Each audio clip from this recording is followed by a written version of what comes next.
Bonjour à tous. Aujourd'hui nous allons nous intéresser à 2 tomes écrits par Delhi intitulés Aélis aux cheveux d'or et l'orgueil dompté.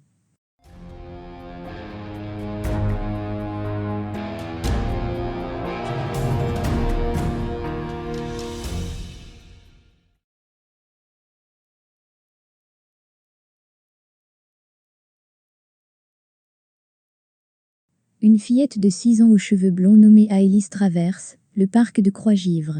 Elle entre dans le château vert, car elle veut voir le petit prince. Dans un salon, elle rencontre 2 garçons endormis accompagnés d'un léopard.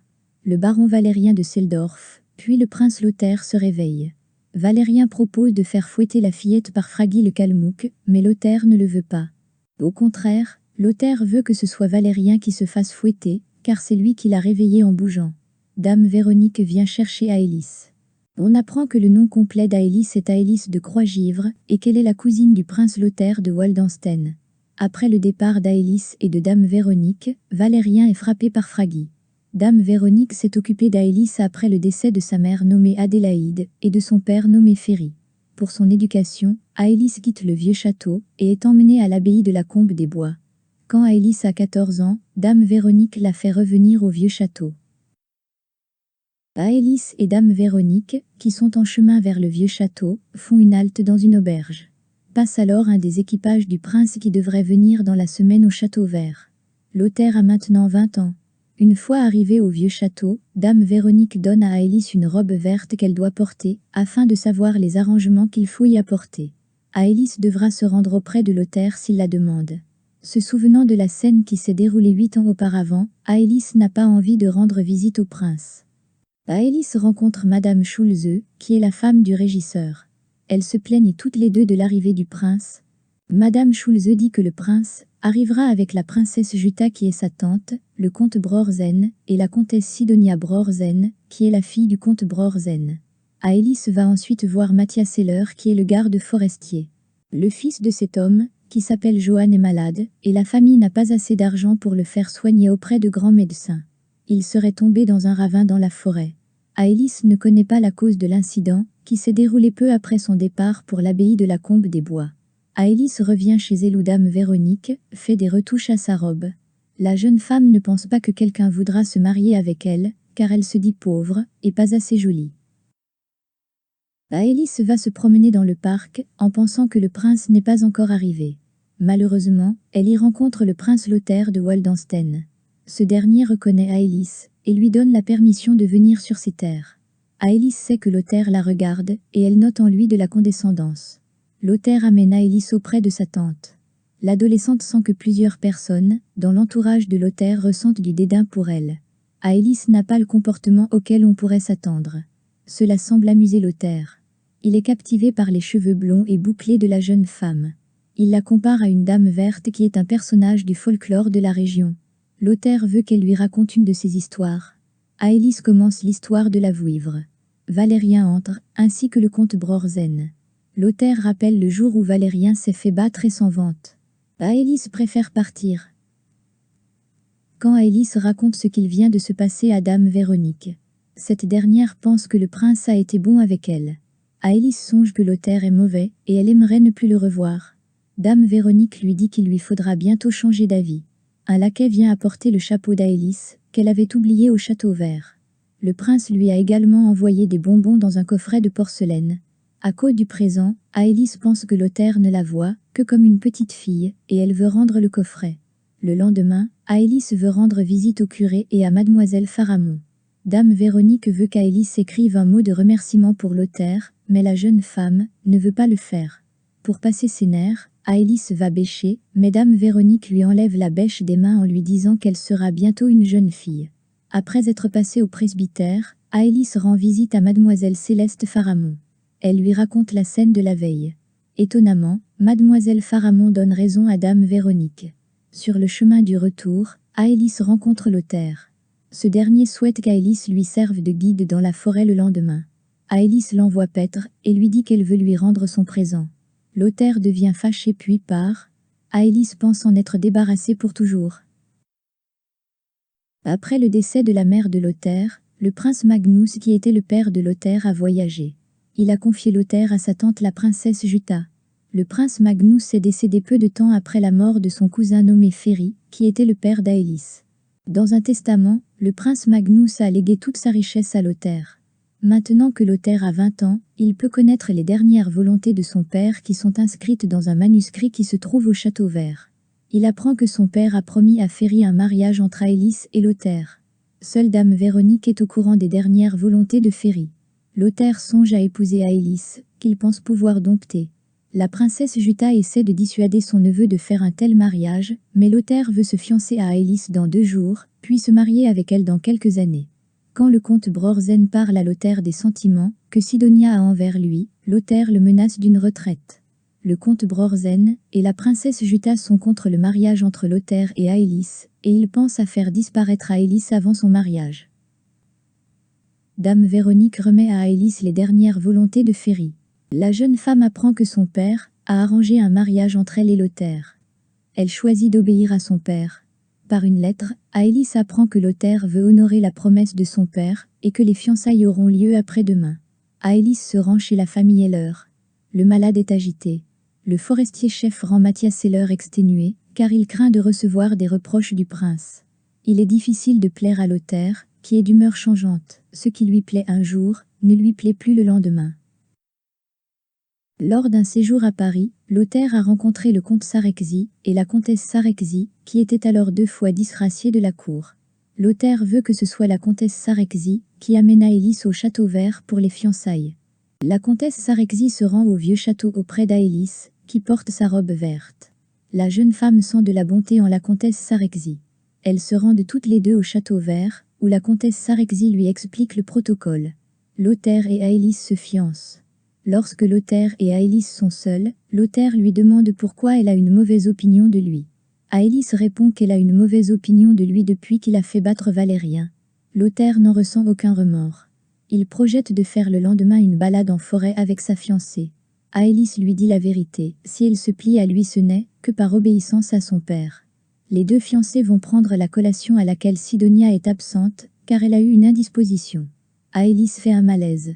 Elle reprend ses esprits grâce à Lothaire et la comtesse Sareczky, puis elle est raccompagnée chez elle. Sidonia vient rejoindre le groupe. Le comte Brorsen et la princesse Jutta lui reprochent d'avoir montré de la faiblesse, ce que déteste Lothaire. Ils veulent manœuvrer pour empêcher le mariage entre Aélis et Lothaire. Sidonia souffre des récentes fiançailles. Le lendemain, Aélis se promène en forêt, avec Lothaire qui est plus sympathique que d'habitude, avec la comtesse Sareczky et Sidonia. Le jour d'après, Aélis rejoint Lothaire à la bibliothèque. Le jeune homme lui fait caresser son fauve, le léopard nommé Tamerlan. Il dit que le comte Sareczky a trouvé un livre sur les légendes du comté, le comte les traduira du vieux français pour eux. Lothaire interrompt un conte en disant qu'une femme ne peut être heureuse qu'auprès d'un homme qui la domine. Ce n'est pas l'opinion d'Aélis. Après l'avoir fait jouer du clavecin, Lothaire est content du don de la jeune fille. Quand elle l'interroge sur la suite de son éducation, Lothaire répond qu'il pense l'envoyer dans un couvent autrichien. Aélis demande à rester à la Combe des Bois et Lothaire accepte. Lothaire essaie de l'embrasser, mais Aélis se défend. Lorsque le jeune homme joue du violoncelle, Aélis est touchée par cette musique. Les 2 fiancés rejoignent l'orangerie. Durant la conversation que Lothaire a avec les autres, Aélis est admirative du jeune homme. Lothaire a un tempérament très instable, il peut subitement changer de caractère de manière imprévisible. Quand le léopard sort ses griffes, Aélis prend peur. Lothaire fait éloigner l'animal par Julius, alors que ce garçon a peur de l'animal. Lothaire, Aélis et Sidonia vont au vieux château à pied. Aélis marche très bien contrairement à Sidonia, qui a bien du mal à se déplacer sur les chemins escarpés. Sidonia est jalouse, car elle pense que Lothaire est amoureux d'Aélis. Elle le trouve indulgent envers la jeune femme. Le comte Brorsen lui conseille d'être sympathique avec Aélis afin que Lothaire ne cherche plus à exciter sa jalousie. La princesse Jutta ne le pense pas amoureux, et elle pense que bientôt Aélis ne l'amusera plus. Le lendemain, Lothaire participe à une partie de chasse. Au cours de celle-ci, Lothaire doit venir voir Aélis au vieux château. En apprenant que Johann Heller est davantage souffrant, Aélis va le voir. Elle trouve l'enfant dans un état de grande tension nerveuse. Aélis lit des fables de La Fontaine aux malades. Quand les chevaux de Lothaire approchent, Johann semble être encore plus mal à l'aise. Lothaire vient chercher Aélis, car il ne l'a pas trouvée au vieux château. Lothaire est glacial. Johann va de plus en plus mal. Lothaire emmène la jeune femme, sans qu'elle puisse saluer les personnes qu'elle quitte. Lothaire souhaite qu'Aélis le mène au lac des 7 fées. Il lui demande l'histoire associée à ce lac. Aélis lui raconte qu'une fée y aurait été noyée par d'autres fées et que l'on peut l'entendre pleurer lors des nuits de pleine lune. Les deux jeunes gens semblent faire la paix. Lothaire demande de lui donner les fleurs d'églantine qu'Aélis a cueillies. Tous deux rejoignent le vieux château. Lothaire a eu des paroles dures envers Dame Véronique en lui faisant entre autres des reproches sur l'éducation de la jeune fille. Aélis se rend au château vert à pied. Elle croit Julius qui promène 2 chiens et qui a peur de ces animaux. Julius ne veut pas qu'Aélis parle à Lothaire de ses problèmes. Aélis le sent terrorisé par quelqu'un. Elle veut parler à Lothaire afin qu'il charge une autre personne de s'occuper du léopard. Aélis se rend auprès de la comtesse Sarexy. Cette dernière lui apprend que Lothaire vient de recevoir un courrier disant que le fils du prince et cousin de Lothaire est malade. Lothaire pourrait devenir prince et Aélis princesse. Aélis se plaint de la dureté de son fiancé. La comtesse Sarexy lui explique que cela vient de l'éducation de Lothaire. Il a toujours été idolâtré par tous, et son entourage lui a inculqué de fausses valeurs. Elle pense qu'Aélis pourrait l'amener à changer. La jeune femme demande à Lothaire à ce que Julius ne s'occupe plus de Léopard. Le prince accepte sa requête. Contre cette faveur, Lothaire l'embrasse sur la joue. Aélis passe une bonne journée en compagnie du jeune homme. Lorsqu'Aélis rend visite à Mademoiselle Pharamond, Lothaire vient toquer à la porte. Il veut que Mademoiselle Pharamond lui raconte des légendes de la région. Intimidée, Mademoiselle Pharamond parle peu, et c'est surtout Aélis qui raconte une histoire. Quand les fiancés se promènent dans la forêt, Aélis révèle que cela ne plaît pas à Dame Véronique, qu'ils se promènent tous les deux seuls. Elle apprend que Véronique et le prince Magnus voulaient faire renaître le prestige des Croix-Givres. Ils parlent ensuite ensemble du futur rôle de prince de Lothaire. Les princes ont le droit de vie et de mort sur n'importe qui et sans jugement. Il dit qu'il laisse cela au comte Brorsen. Aélis pense que le comte Brorsen est mauvais. Lorsqu'elle demande à Lothaire pourquoi il ne s'intéresse pas à Sidonia, il lui répond que Sidonia n'a pas son âme et son cœur. Lothaire offre une robe blanche à Aélis. La princesse Jutta voit de l'amour en Lothaire envers Aélis, tandis que le comte Brorsen n'y voit qu'une distraction éphémère. Il y aura forcément, à un moment ou à un autre, un choc de caractère. Cependant, les deux fiancés s'entendent bien. Lothaire veut se marier dans 2 ans au plus tard. Aélis voit son avenir avec Lothaire plus sereinement. Quand Aélis se rend chez les Ehlers, Johann est fiévreux. La mère du garçon raconte que le comte Brorsen a dit qu'il y allait avoir un transfert entre des forestiers du Château Vert et ceux de Waldenstein. Mathias fait partie de cette liste. La famille ne peut pas se révolter contre cette décision, car le prince pourrait se venger sur les parents de la mère qui habitent Waldenstein. Aélis décide d'intervenir en demandant une grâce à Lothaire. Elle se rend au Château Vert pour le voir. Elle est témoin d'une scène. Lothaire et Sidonia sont amusés, car Valérien est en train de se faire mordre par l'un des chiens. Quand Lothaire s'aperçoit de la présence d'Aélis, le jeune homme est en colère, car sa fiancée est arrivée sans prévenir. Une dispute éclate, et Aélis s'en va. Lothaire fait venir Tamerlan. Sidonia en a en réalité peur, mais pour plaire au prince elle surmonte sa crainte. Lothaire pense que Sidonia commence à s'y habituer, et il veut apporter un léopard pour elle. Aélis est chamboulée par la scène. Elle se rend compte que la douceur de Lothaire n'est qu'une façade. Elle se promène dans les jardins. Elle surprend le prince Lothaire et Sidonia. Lothaire sait que Sidonia est jalouse d'Aélis. Il lui demande juste de ne lui pas en faire de démonstration. Sans la volonté du père, Lothaire dit qu'il serait en couple. Le lendemain, Aélis se promène en forêt pour éviter Lothaire. Elle rencontre Mathias qui lui dit que Johann ne se rétablit pas. Il trouve que cela est mieux, qu'Aélis n'ait pas pu parler au prince, car en colère, le prince aurait pu envoyer Mathias sur une terre et sa femme et son fils sur une autre terre. Il dit que c'est le comte Brorsen qui prend les décisions, mais que le prince doit les approuver. Aélis lui demande pourquoi Johann avait l'air si effrayé lors de l'apparition du prince, et pourquoi il ne se rétablit pas depuis son accident. Il y a 8 ans, Johann promenait son vieux chien, qui était tombé en apoplexie sur le chemin. Le prince et le comte Brorsen sont venus à cheval. Ne voulant pas attendre, Lothaire a fait passer son cheval sur le chien, mais un des sabots a frappé Johann, qui est tombé dans le ravin. Ce n'est que le lendemain que Mathias a retrouvé son fils, avec la jambe cassée dans le ravin et le chien mort à ses côtés. Mathias et Johann entendent un cavalier venir, c'est Lothaire. Il veut qu'Aélis vienne avec lui, mais Aélis refuse. Lothaire lui donne un coup de cravache au visage. La jeune femme s'enfuit dans la forêt. Aélis parvient aux sabotiers appelés les Gyrii qui l'accueillent et acceptent de se taire. La jeune femme tombe malade. Le lendemain, Mathias la retrouve et elle est ramenée chez elle. Un médecin vient la voir, il juge son état assez grave. Le prince s'est mis au courant de l'état de santé de sa fiancée. Dame Véronique parle à Lothaire. Il ne peut pas voir Aélis, car la moindre émotion pourrait lui provoquer un transport au cerveau. Lothaire va régler les frais des soins, mais il ne faudra pas qu'Aélis soit au courant. Lothaire est rappelé à Waldenstein, car son cousin va bientôt mourir. Aélis guérit. Dame Véronique lui apprend que les Ehlers sont partis à Waldenstein. Croix-Givre a été fermée suite au départ du prince. Aélis retourne à la Combe des Bois. Aélis a maintenant 18 ans, et elle se trouve à l'abbaye en compagnie de Cécile de Forsan. Il y a 3 mois, Madame Finken, qui est la future femme de chambre d'Aélis, a appris à la jeune femme qu'elle allait se marier prochainement au prince. Lothaire a beaucoup voyagé, et se trouve à présent au Turkestan. Aélis se mariera par procuration, puis elle se rendra ensuite à Waldenstein, où elle trouvera son mari. Aélis est préparée pour son mariage, une robe est confectionnée, et la vicomtesse de Sucy lui apprend son futur rôle de femme de prince. Lothaire envoie à Aélis un collier de diamants et d'émeraudes. Le comte Brorsen prévoit des conflits entre Lothaire et Aélis, car le prince voudra faire plier sa fiancée, qui ne se laissera pas faire. Le comte Brorsen et Madame de Sucy sont en réalité de mèche contre Aélis. La comtesse Sarexy a refusé la place de dame d'honneur, qui est revenue à Madame de Sucy, qui peut mal conseiller Aélis, afin de lui faire commettre des maladresses. Madame de Sucy veut attendre le moment où Lothaire délaissera sa femme pour la supprimer d'une manière ou d'une autre. Cette absence permettra à Lothaire d'épouser une autre femme qui pourrait être Sidonia. La veille de son mariage, Aélis se promène dans la forêt. Elle pense aux Ehlers quand elle passe près de leur maison. Elle songe à sa future vie difficile, où elle devra vivre auprès du comte Brorsen et de sa fille. Elle croit que Sidonia aurait été une meilleure femme pour Lothaire, et qu'elle avait été choisie par Lothaire avant de connaître la décision du prince Magnus. Le lendemain, Aélis est menée dans la chapelle du Château Vert, où a lieu le mariage.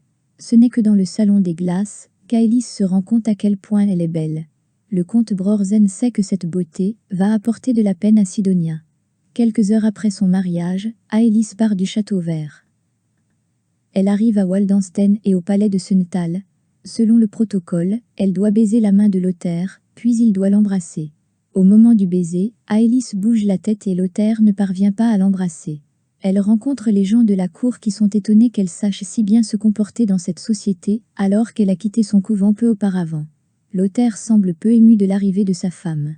Aélis pense que Lothaire n'a aucun sentiment pour elle, et qu'il ne l'a épousée que pour respecter les volontés de son père. Aélis fera ce qu'on lui demande de faire, mais elle ne peut oublier l'ancien comportement de Lothaire envers elle. Aélis s'endort, elle est réveillée grâce à des selles. Elle doit assister à un dîner important. Madame de Sucy tente de la convaincre d'assister à ce dîner, car Lothaire ne supporte pas les indispositions. Aélis campe sur sa décision, elle se reposera, et n'ira pas au dîner. Le lendemain, Aélis doit faire sa présentation au prince régnant. Elle devra pour l'occasion porter une robe qui permet de voir ses épaules. Aélis trouve cette robe indécente et demande à ce qu'elle soit modifiée. Le refus d'Aélis fait la joie de Madame de Sucy, car cet événement va encore diviser le couple. Elle veut exciter la fierté d'Aélis, afin de la faire entrer en conflit avec l'orgueil de Lothaire et amener une dispute. Aélis déjeune avec Lothaire, qui ne lui parle pas de son absence au dîner de la veille. Il n'a plus son léopard qui est mort d'un stylet planté dans le cœur, peut-être par Lothaire. Il a à la place 2 énormes chiens. Lothaire et Aélis se rendent au jardin d'hiver. Le prince projette pour sa femme des cours d'équitation et des cours de chant, avec Marie Hertz qui est la cantatrice de la cour. Aélis est obligée de s'habituer aux fleurs aux senteurs trop fortes, car le prince les aime ainsi. La jeune femme finit par faire un malaise. Finken s'occupe d'elle. Aélis apprend que l'on ne peut pas enlever ses fleurs, ni même ouvrir une porte ou une fenêtre, pour disperser l'odeur, car le prince l'interdit. Aélis met elle-même certaines fleurs dehors. Elle admire le parc et la demeure. Madame de Sucy lui révèle que la comtesse Schütz est décédée à cause de l'odeur des fleurs, sans oser en parler à Lothaire. Aélis rencontre Lothaire. Elle demande à pouvoir se promener dans le jardin. Lothaire l'y autorise, car il ne voit en Aélis qu'une enfant. Ils se rendent tous les deux en voiture auprès du prince régnant. Lothaire ne remarque les modifications apportées à la robe que lorsqu'une personne débarrasse Aélis de son manteau. Cette dernière rencontre le prince Ludwig qui est un homme faible. En réalité, c'est Lothaire qui prend les décisions. Un concert est donné. Marie Hertz y chante. Elle a été dédaignée par Lothaire et en souffrirait. Le prince dit que Marie Hertz donnera des cours de chant à Aélis. Il semble à l'assemblée qu'Aélis est née pour être princesse, mais elle ne pense pas à son bonheur. Le roman débute par un rappel du tome précédent. Aélis se promène seule dans le jardin, comme le prince le lui en a donné le droit. Elle rencontre Sidonia et sa dame de compagnie la comtesse Futzel.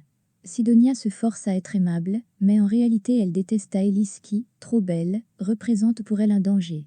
Aélis rencontre Julius qui promène les deux gros chiens de Lothaire. Julius est toujours craintif, et il boite à cause d'un coup de botte donné par Lothaire. En rentrant, Aélis rencontre Madame de Sucy. Cette dernière lui révèle que Lothaire lui a fait des reproches, car Aélis a changé sa tenue. Lothaire vient. Aélis lui reproche d'avoir puni quelqu'un d'autre au lieu d'elle-même. Lothaire ne changera pas sa façon d'agir. Ils discutent dans le jardin et Aélis lui parle de sa cruauté, qu'elle ne peut supporter.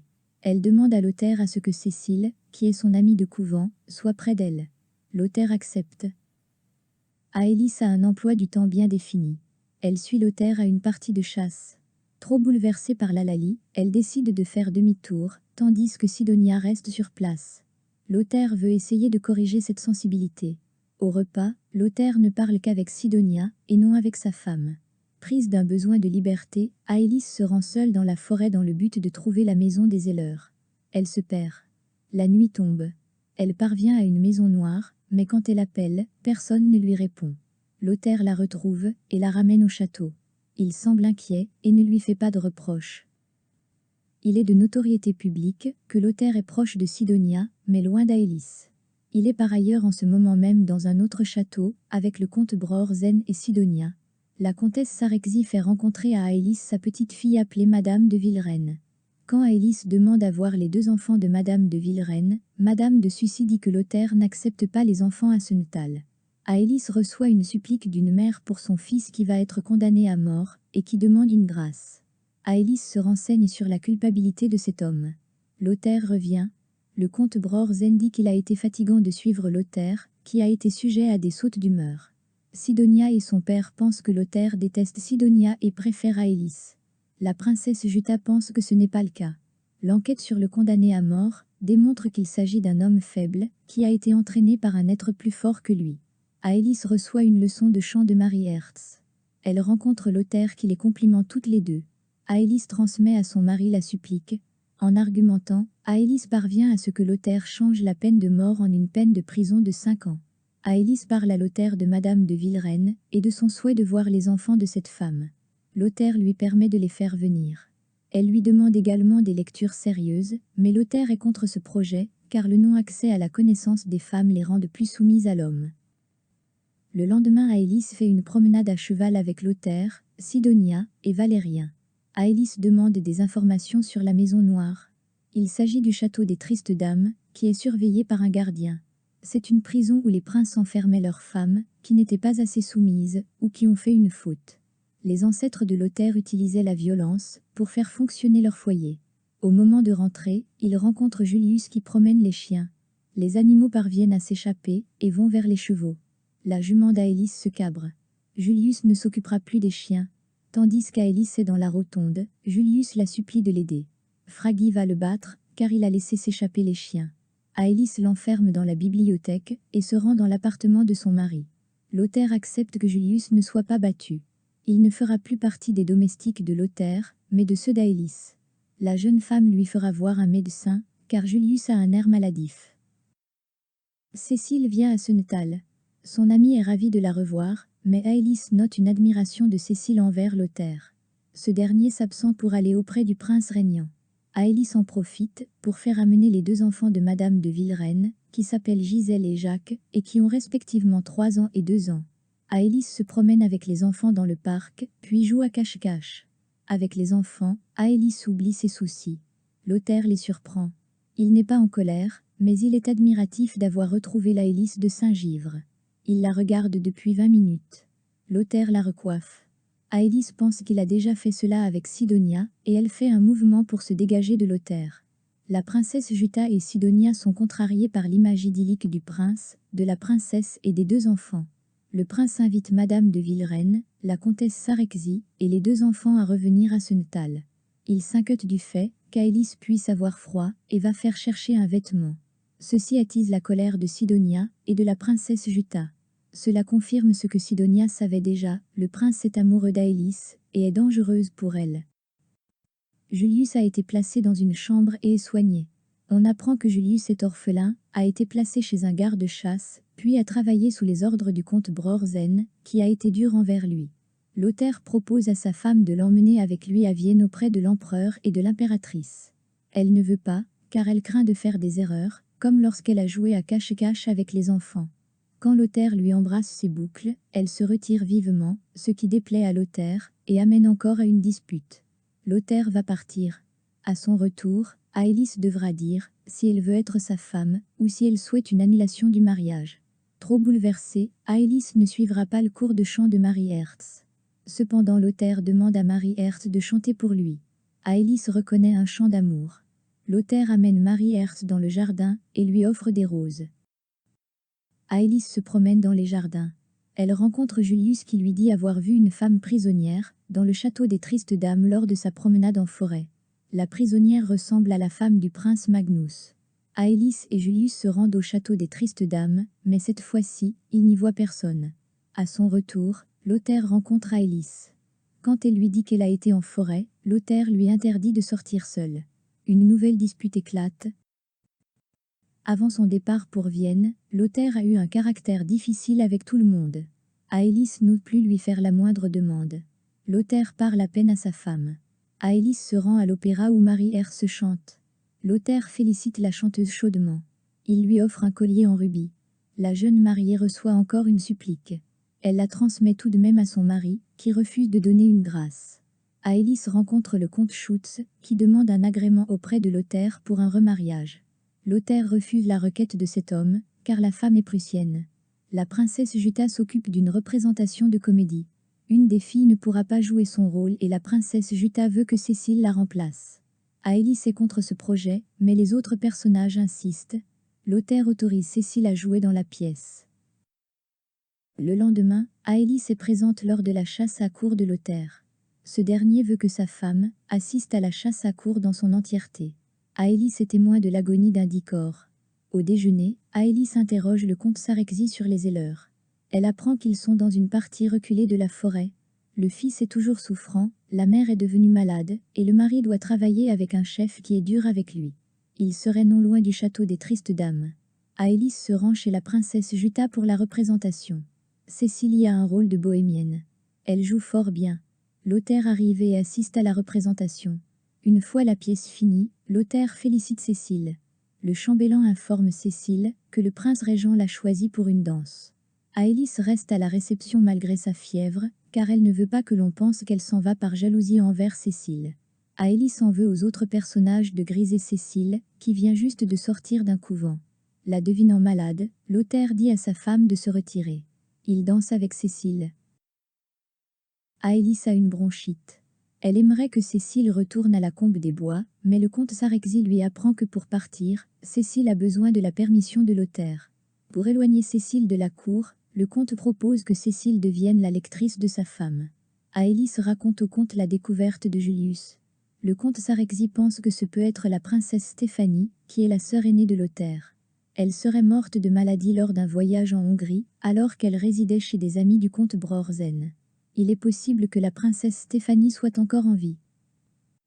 Aélis parle au père Antonius afin de savoir si elle doit accepter ou refuser l'ultimatum de Lothaire. Le père Antonius dit que maintenant qu'elle est mariée avec Lothaire, Aélis doit aller jusqu'au bout. Peut-être que l'âme de son mari changera au contact de sa femme. Il faut avoir pitié de Lothaire. Le comte Brorsen prévient la princesse Jutta que Lothaire reviendra la veille de son anniversaire et qu'il y aura une grande réception. Lothaire a envoyé une très belle parure pour Aélis. Les pierres qui ornent le collier sont le fruit d'un long travail de recherche de Lothaire. Aélis devra porter la parure pour la réception. Aélis n'est pas capable de voir la bienveillance de Lothaire, mais elle pense n'être qu'une ornementation pour lui.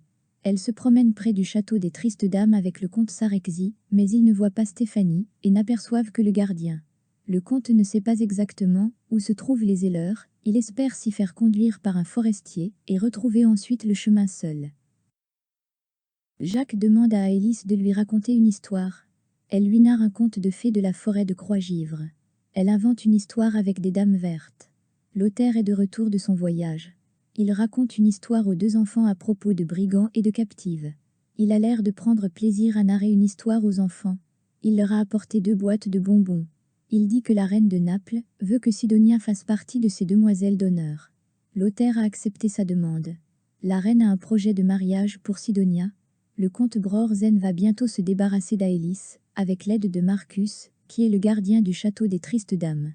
Il veut faire croire qu'Aélis se serait suicidée à cause d'un accès de fièvre. Cependant, le comte Brorzen ne peut pas forcer l'auteur à garder Sidonia près de lui, c'est à elle d'agir. L'auteur part pour la journée. Finken se rend dans la chambre d'Aélis. Elle lui parle de Stéphanie, qui est encore vivante, et qui se trouve au château des Tristes Dames. C'est Magnus qui l'a condamnée, car elle a repoussé un mariage avec le comte Brorzen. La princesse Jutta a envoyé Stéphanie dans les Carpates où on a voulu la forcer à se marier au comte Brorzen. Stéphanie s'est enfuie et s'est rendue au château du comte Dereski. Ensemble, ils se sont aimés et se sont mariés. Le comte Dereski a été tué et Stéphanie a été emmenée au château des Tristes Dames. Stéphanie a eu un fils que le comte Brorzen lui a retiré. Il s'agit de Julius. On a dit au prince Magnus que Stéphanie s'était enfuie avec un garde-chasse. Finken a été chargée d'espionner Aélis. Elle a rempli sa tâche aussi mal qu'elle l'a pu. Les mêmes personnes qui ont fait du mal à Stéphanie veulent faire du mal à Aélis, car elle empêche le mariage de Sidonia avec l'auteur. Au dîner, Aélis cache tant bien que mal la répulsion qu'elle ressent contre ses ennemis désignés par Finken. Aélis est préparée pour la réception de l'auteur. L'auteur danse une valse avec sa femme. Cette danse est une preuve d'amour aux yeux d'Aélis et des invités. Après le bal, l'auteur demande à Aélis si elle va essayer de l'aimer, et il lui révèle qu'il l'aimait déjà à Croix-Givre. Aélis régit violemment car, pour elle, ce n'est que des mensonges. Elle sait que l'auteur a déjà dit les mêmes choses à Sidonia. L'auteur dit ne pas aimer Sidonia. Il sort les églantines séchées qu'Aélis avait cueillies dans le tome 1. Il dit que c'est son entourage et l'orgueil qui le poussent à être mauvais. Il demande à Aélis de l'aider. Le lendemain, le prince fait une promenade à cheval. Après être revenu, Finken lui dit qu'Aélis n'est plus là. Il interroge le comte Brorzen, qui pense que la princesse a eu un dérangement cérébral. Le chef de la police et le garde général vont fouiller la forêt. Le comte Sarexy pense davantage à un enlèvement qu'à une fuite. L'auteur soupçonne le comte Brorzen, la princesse Jutta et Sidonia d'être les coupables. L'auteur charge le comte Sarexy de faire surveiller le comte Brorzen et sa fille. Plus tard, le garde général dit avoir trouvé le manteau d'Aélis vers un ravin. Quand il se rend sur place, l'auteur comprend qu'il s'agit d'une mise en scène. Mathias Heller passe. Il dit avoir vu 2 personnes porter quelque chose de long hier soir dans la forêt. Aélis a été emmenée par 2 hommes et a été placée dans une prison. Le comte Brorzen apparaît. Aélis a été enlevée car elle empêchait le mariage de Sidonia avec l'auteur et car le comte Brorzen s'intéresse à elle. Il veut la garder quelque temps ici, puis l'amener à un de ses châteaux en Allemagne. Il pense qu'Aélis sera plus heureuse près de lui et que l'auteur va bientôt l'oublier. Le comte Brorzen ne réapparaîtra pas au château des Tristes Dames durant quelque temps pour éviter les soupçons. Le comte Brorzen pense que l'auteur ne le soupçonne pas et qu'il pense qu'Aélis est décédée. Sidonia regrette qu'Aélis ne soit pas morte. L'auteur vient et dit qu'il ne croit pas au suicide ou au dérangement cérébral, mais à un crime. Il veut rechercher les coupables. Demain, il va instaurer une séance de torture, afin d'avoir des aveux. Le comte Brorzen, la princesse Jutta et Sidonia pensent que l'auteur sait qu'ils sont coupables. Ils ne peuvent pas s'échapper, car cela montrerait qu'ils sont fautifs. Le garde général dit à l'auteur que Mathias Heller a trouvé des cheveux sur le chemin menant au château des Tristes Dames.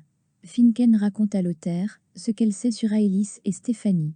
L'auteur se rend au château des Tristes Dames, avec Julius qu'il sait maintenant être son neveu. Il retrouve Aélis qui lui dit qu'elle l'aime. L'auteur et Aélis se rendent à la prison de Stéphanie. Cette dernière est toujours en vie.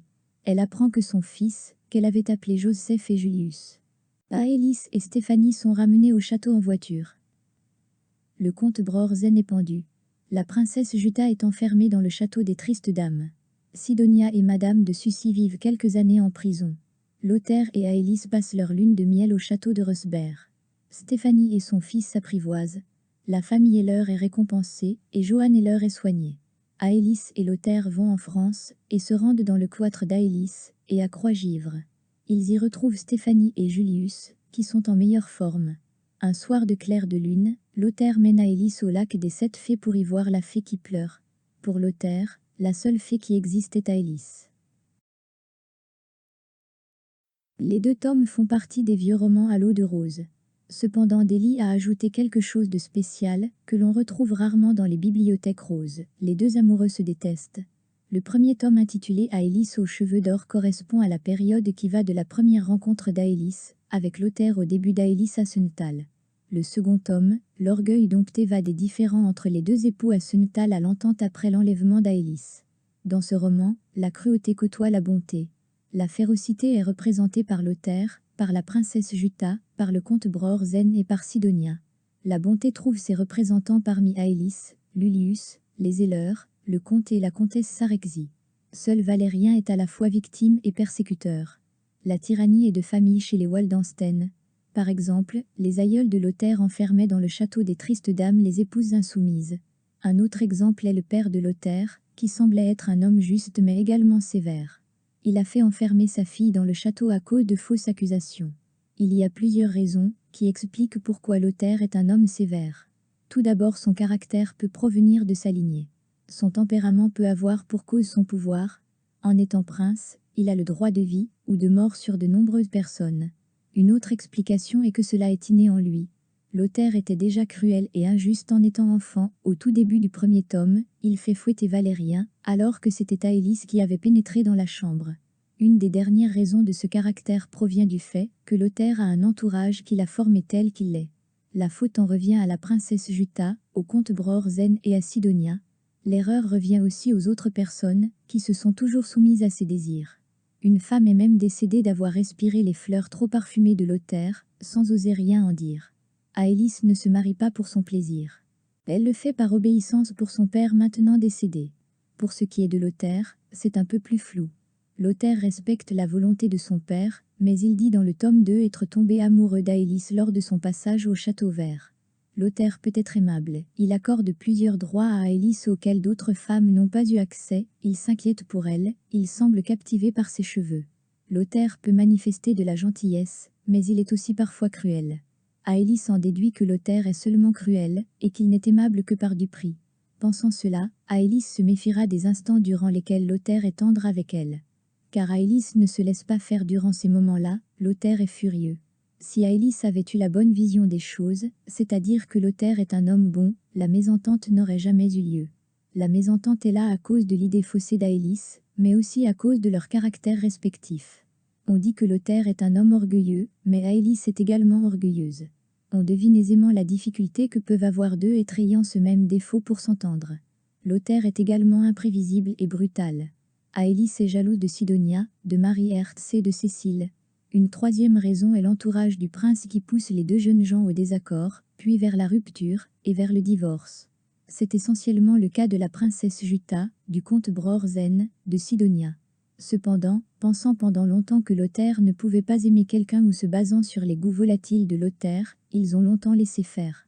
La première à voir clair dans les sentiments de Lothaire est bien sûr Sidonia, qui amoureuse de Lothaire est plus apte à savoir quelle personne aime Lothaire. Ce triple constat fait qu'il paraît impossible à Aélis et à Lothaire de s'entendre. En apparence, les 2 mariés se détestent. Aélis dit à Lothaire qu'elle le hait, Lothaire veut soumettre sa femme rebelle. Aélis ressort des disputes éreintées et Lothaire énervé. Les caractères des 2 personnages principaux, qu'ils soient des enfants, des adolescents ou des jeunes gens, ne varient pas. Ce n'est qu'à la fin du second et dernier tome, qu'ils changent leur manière d'être et s'entendent enfin. Ils continuèrent de marcher vers la forêt. Dans la lueur argentée, dans la fraîcheur où passaient des parfums de roses, et les senteurs des bois tout proches, ils avançaient en silence, les bras enlacés, le cœur enivré de leur amour. Ils passèrent dans les sentiers où autrefois avaient couru, bondis comme des faons, Aélis de Croix-Givre et son fiancé. tandis que Lothaire le rappelait en souriant à sa femme, elle secoua vivement ses boucles, par un mouvement très familier à la petite Alice d'autrefois, dans ses moments d'espièglerie. Je le ferais bien encore, si ton Altesse Sérénissime n'en était pas offusquée. Mon Altesse Sérénissime le sera si peu qu'elle va te donner l'exemple. Et ce fut, dans les sentiers, la course bondissante de ces jeunes êtres agiles et souples à l'envie. Ils atteignirent ainsi le plateau qui dominait le lac des Sept Fées. Lothaire s'assit sur une roche et reçut dans ses bras Alice, qui s'y laissait tomber, un peu haletante. Folle petite dame verte. Ah, tu es bien toujours mon Aélis d'autrefois. Alice rit doucement, en appuyant son visage contre l'épaule de Lothaire. Est-ce un compliment? Tu le sais bien, malicieuse fée. Qu'il est délicieux de t'entendre rire, ma bien-aimée. Si longtemps, à Suntal, je m'en suis follement privé en te faisant souffrir. Je t'en prie, ne parlons plus de cela. Je n'y pense plus, j'ai tout oublié. Elle soulevait un peu sa tête, en regardant Lothaire avec une chaude tendresse. Il appuya ses lèvres sur les yeux brillants comme des escarboucles, dans l'ombre des cils bruns, ces yeux incomparables qui dévoilaient toute l'âme loyale et délicate, tout le cœur ardent, et très amoureux de la princesse Alice. Tu me préviendras, quand la pauvre fée se montrera près du lac? Dit malicieusement la jeune femme. Il n'y a pas d'autre fée que toi. Ma fée, ma vie, ma précieuse Aélis. Au-dessus des forêts, la lune répandait sa clarté pâle, sous laquelle les eaux du lac prenaient des tons d'argent fluide. Le grand silence nocturne s'étendait autour de Lothaire et d'Aélis, qui ne parlaient plus, car ils écoutaient les voix intérieures chantant leur amour rendu plus fort, plus profond, par les épreuves traversées.